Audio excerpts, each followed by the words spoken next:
goodbye to the fungi of your body in 7 days thanks to this natural remedy of Algeria. Fungi are a hot topic of health today.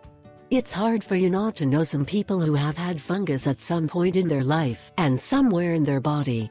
Many times it is due to not taking precautions and others is due to infections. Today I speak of a testimony of a man from Algeria who revealed how he removed the fungus from his head, feet and hands. It is a remedy based on cassia, lavender and annatto, ingredients that have great antiseptic and fungicidal properties that will help you fight the fungus and the symptoms that it contracted. Ingredients: 5 pieces of achiate, a little cassia, 2 cups of water, a lemon, a little lavender. Preparation and method of use: 1.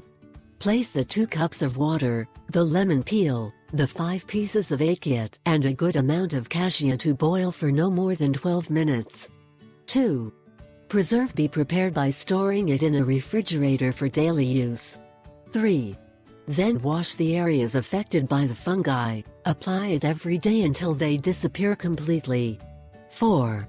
You will see and feel the effects almost instantly.